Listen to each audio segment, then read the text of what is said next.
If one reads it, Ukrainian President Volodymyr Zelensky said he was, and I quote, ready to buy more anti-tank missiles, those are javelins, and President Trump immediately responded, and I quote, I would like you to do us a favor, though. A favor. Let me welcome Nita Lowy of New York. The President cannot make the release of funds passed and appropriated by the Congress of the United States, surely for national security, contingent on asking a foreign leader for a favor. Gotten a commitment from Poroshenko, they would take action against the state prosecutor, and they didn't. I said, I'm telling you, you're not getting $1 billion. I said, you're not getting $1 billion. I'm going to be leaving here, and I think it was, 6 hours? I looked, I said, I'm leaving in 6 hours. If the prosecutor's not fired, you're not getting the money. Oh, son of a bitch. Got fired. And they put in place someone who was solid. Prior to the release of those funds. Therefore, we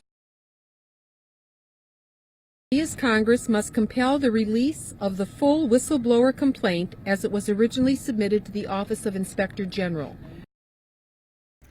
You know, one of the luxuries of getting older, despite all of the depressions and all of the frustrations that are associated with it, one of the luxuries is that you remember things, especially if you were paying attention at the time you were getting older. You remember things. And I remember that the Democratic Party wasn't always on board for whistleblowing. Do you know the Obama administration used the Espionage Act 8 times to go after whistleblowers during his administration? Nobody cared. Nobody cared. There are shifts in parties. Don't misunderstand me. Polarity shifts. At one point, the Democratic Party used to be one of those, essentially an outright racist party. At this point, I don't think anybody would argue, corporate identitarians. Essentially, that it's a corporate party for the most part that relies heavily on identity in order to get votes. The Republican Party does in its own way, but so does the Democratic Party in this case. And it's cobbled together the minority groups, whether it's fear or, in some cases, whether it's love. Ultimately, they've been able to put these guys under the umbrella. There are polarity shifts, so don't misunderstand me. But it has to be legit, right? And it can't be immediately within the course of like a month of one administration, where the last one didn't care one iota. It was a Democratic administration. And in this one, it is the most important thing ever. I want to talk about whistleblowers. And I want to talk about an administration that was outright vindictive.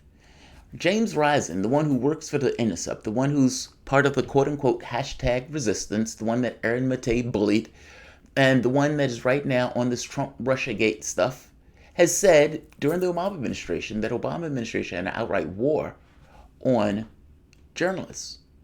And to get the quote right, he says it was, where is it? James Risen comes out and effectively says the Obama administration was one of the most vindictive of all administrations. I need to find the quote. But ultimately, he's making the argument, essentially, effectively, New York Times, so it's not just me, that effectively the Obama administration has been one of the most hostile of all administrations in recent memory, and I'm paraphrasing, to journalists. Nobody cared. I want to talk about whistleblowing in the context of a Democratic Party that at one point didn't care one iota about whistleblowers, but now the whistleblower, the noble whistleblower, is the most important thing on the planet, and we must protect and defend democracy itself by ensuring the veracity and protection of the whistleblower. Welcome to the Soapbox After Dark.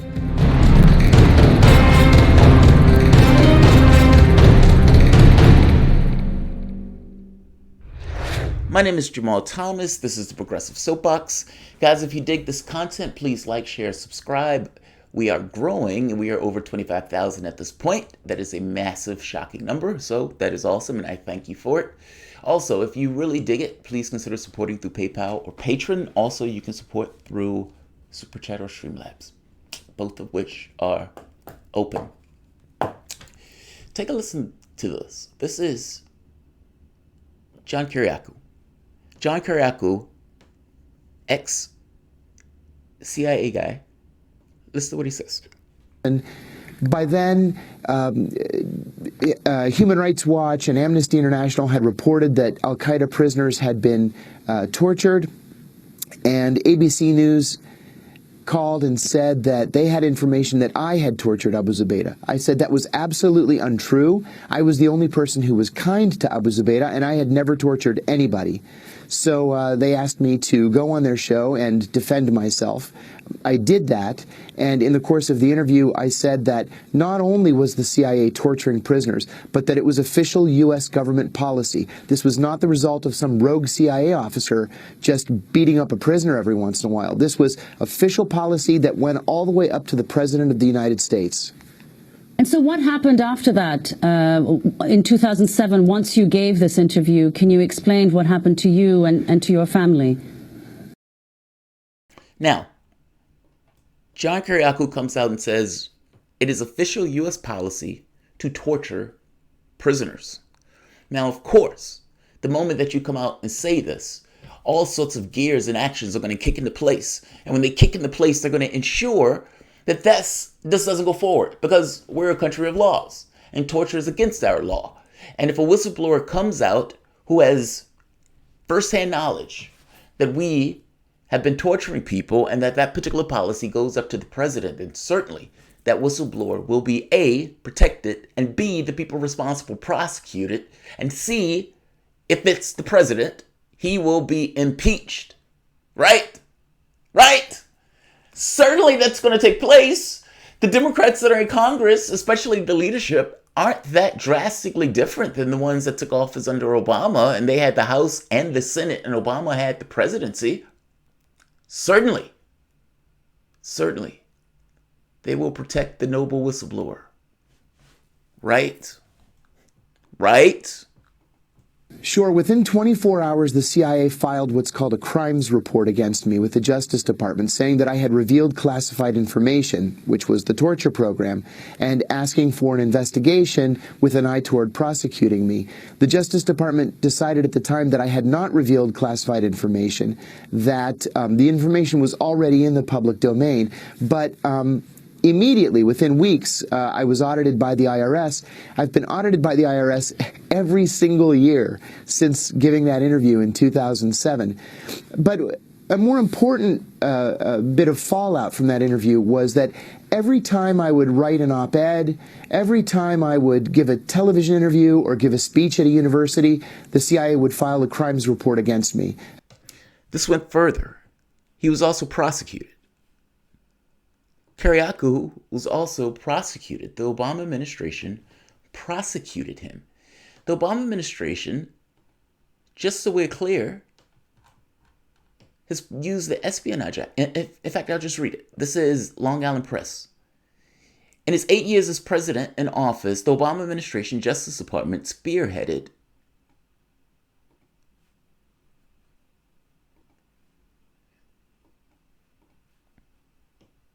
I'm sorry, give me 1 second. There we are.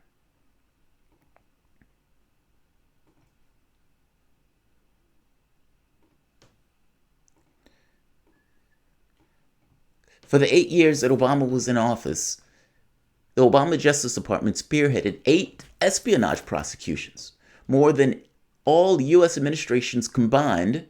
Journalists were also caught in the crosshairs. Investigators sought phone records for the Associated Press journalists, threatened to jail an investigative reporter for the New York Times, and named a Fox News reporter a co-conspirator in a leak case.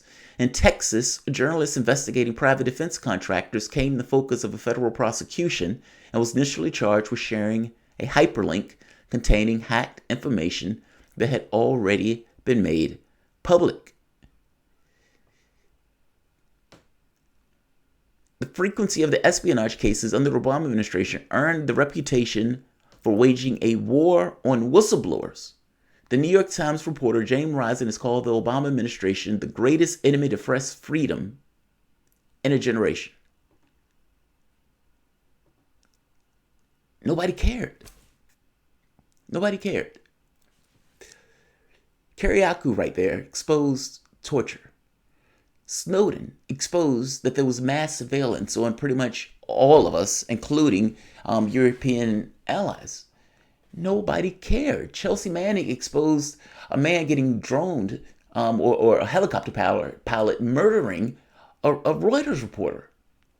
Nobody cared. And like I pointed out, there were 8 cases. Thomas Drake dealing with the NSA, he wasn't necessarily in prison, but they ruined his life, and he ended up with a plea deal. Teflon Obama. Nobody cared. Obama, for the most part, could go about his way doing this, waging war on journalists, attacking reporters outright from the White House, and using the espionage law in ways that was never intended. But it was Obama, and he went to press dinners, and everybody loved him. He was Teflon. Nobody cared. Right now, what we're dealing with is a Democratic Party that is screaming about the nobility of the whistleblower and how the identity and everything else has to be protected.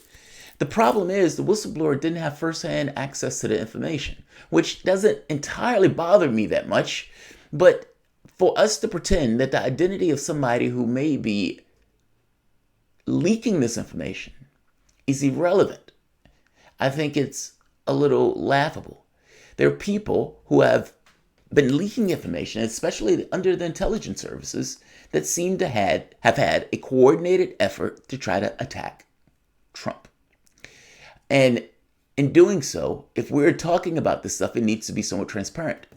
The whistleblower in this case is almost slightly irrelevant because Trump released the transcript of the conversation, and you can read the transcript for yourself. I would say this. It is true that the polarity of parties change. Absolutely true. Like I said, the Democratic Party at one point was a segregationist party, and at some point turned over into this kind of civil rights, minority identity, that type of stuff. But it has to be legit, right? I mean, that polarity shift took hundreds of years to take place, and this polarity shift took all of 2 months. They have tried to impeach Trump over a tweet. They tried to impeach him for being racist. They tried to impeach him for something dealing with the Russia stuff that didn't exist. And even after Mueller comes out and says, yeah, we have no link, they tried to impeach him for obstruction of something that didn't exist. And now, this. I don't know what happens to Trump here. I don't necessarily think he broke the law, even though it might look a little dodgy. But the problem with Trump is Trump. Trump and a more competent president might be able to use this to his advantage in regards to using it as something to run on or as something to hoist Democrats on petard on. But this is Trump. And Trump has a tendency of shooting himself in the foot, especially when he is freaking out. A Democrat can make an argument that, look, the goal of this is to pressure Trump and to attack, and not give him a chance to essentially do whatever he wants to do and to keep pressure on him, pressure bust pipes, and maybe he will make a mistake in this process. The problem is rampant, flagrant, out and out, easy to see. Anyone with a horizon of at least 4 years. Hypocrisy. Outright rampant hypocrisy. One of the luxuries of being jettisoned from the party is that you're not affixed to a party. And as you're looking at this, you think to yourself, well, wait a minute, I wasn't on board for Obama using the espionage law to attack whistleblowers. I wasn't on board for that at all. The party was. Trump gets in office, and then the party's not. And not just not, was outright hostile to any notion of trying to see either who the whistleblower was or to deal with the leaks that were coming out of the intelligence services against Trump. Isn't that amazing? I'm not insane for this. Now, a Democrat will say this is whataboutism. And like I said before, whataboutism is a framing that just tries to justify and excuse hypocrisy. And that's essentially where we are. It's not so much that I'm against the whistleblower. It's more so that this reeks of something that's This reeks of not the previous cases. Like, this case outright exposed torture. The Manning case outright exposed the murdering of a journalist. And the Snowden case revealed outright systemic spying. Those were instances of problems with the system as a whole itself and the way it worked. None of those people made it out in great circumstances. All of those people were chased down and hunted and prosecuted. Manning was tortured. Kiriakou's life was ruined. Snowden is living in Russia. Thomas Drake's, again, life was ruined. And it wasn't a secret. The New York Times was talking about it. It wasn't a secret. But now we must protect the noble whistleblower. In the course of my duties, I have received information from multiple U.S. government officials, essentially leaks. Someone in the intelligence services that had privy to a call between the president and a foreign leader leaked the call. Whatever you want to think of Trump, that is true. He doesn't have firsthand experience, meaning somebody who is listening to the president talk to a foreign leader comes out and hands over the information to somebody else in order to get into the press. That's a leak from the intelligence services. And he says multiple sources, meaning multiple leaks. All right, let's keep going. Obama would have prosecuted this person under the Espionage Act. I'm just saying. In the course of my official duties, I have received information from multiple U.S. government officials that the U.S. President of the United States is using his power office to solicit interference from foreign country in 2020 elections. This interference includes, among many things, pressuring foreign country to investigate one of the president's main domestic rivals.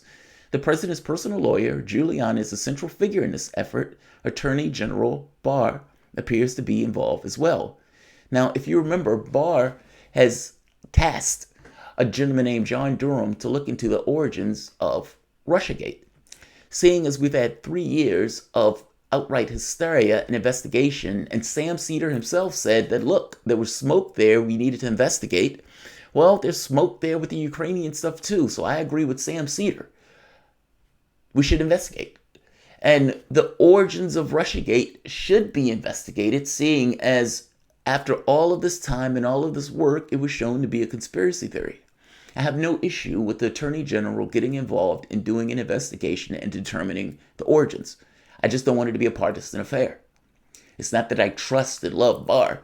It's more so that Barr just so happens to be the Attorney General, and seeing as it was the previous administration that seemed had potentially be involved, or at the very least the Democratic Party was involved, I would think that Barr would have a certain zeal about his work being put there by Trump. It is unclear if the zeal is in place, but again, I have no issue with Attorney General Barr looking into this. We were privy to a conspiracy theory. Why wouldn't the Justice Department look into the origins of the conspiracy theory? Ultimately, it just seems like the perspective is we can investigate Trump ad infinitum. But in regards to Democrats and potential malfeasance working with the Ukrainian government to ding Trump, that seems to be off the table. And I think that's a weird way of looking at politics. It only makes sense if you're looking at it from an entirely partisan affair. All of this is a partisan affair. The love for the whistleblowers is a partisan affair.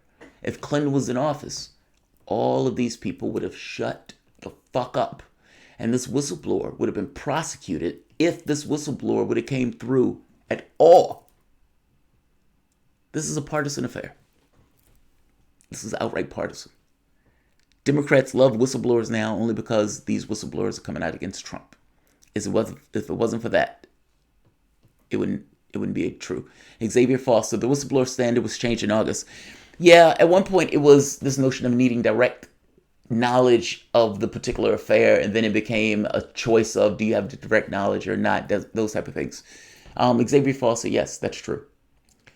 All right, I'm going to end this. I don't want to keep this video long, and I have 1 or 2 more that I want to do before the night is over with. Like, share, subscribe. Yes, whistleblowing is an important affair.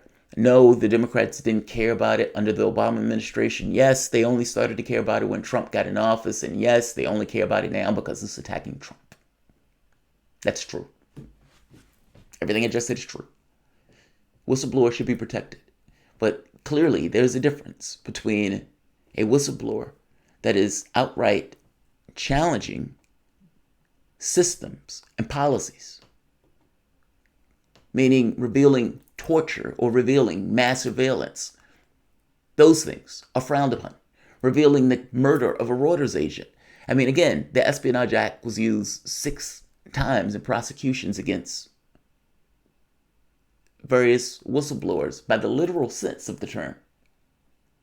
This whistleblower, however, for whatever reason, is getting the Cadillac treatment. For some reason. For some reason. Like, share, subscribe.